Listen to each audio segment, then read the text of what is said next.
Magkakamag-anak ba ang namumuno sa ating bayan? Political dynasty ang tawag dyan. Hay nako, kung tutuusin, ipinagbabawal sa Constitution ang political dynasty. Pero lubhang pinabayaan ito ng Kongreso at hindi inasikaso ang implementing law. Sabi nga ni Professor Julio Teehankee, ang mga political dynasty ay patuloy na lumulobo. Maaaring gabayan tayo ng sulat ni Pablo sa Filipos chapter 4 verse 8. Sabi dito, bilang pagtatapos mga kapatid, lagi ninyong isaisip ang mga bagay na karapat-dapat at kapuri-puri. Ang mga bagay na totoo, marangal, matuwid, malinis, kaibig-ibig at kagalang-galang. Kung nais nating umunlad ang ating bayan, kailangan nating itaguyod ang mga pinunong may ganitong katangian. Ang mabuting pamamahala ay hindi lamang sa usaping politikal. Ito ay usaping moral at spiritual. Bilang mga mananampalataya,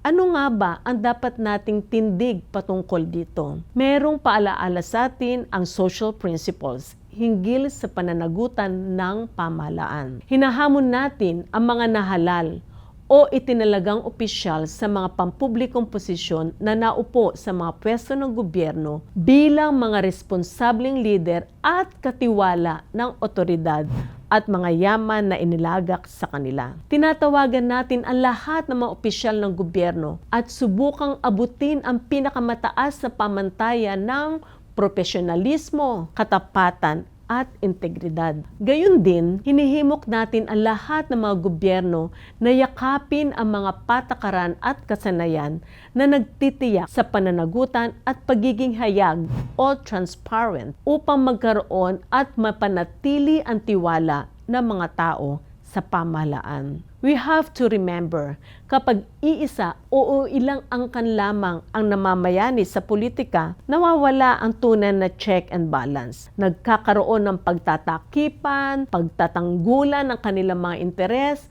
at pagpapatibay ng sarili nilang yaman sa halip na paglilingkod sa sambayanan. Higit pa rito, lalong sumisikip ang pagpipilian ng mamamayan para sa tunay na kinatawan ng bayan. Milyon ang populasyon ng Pilipinas.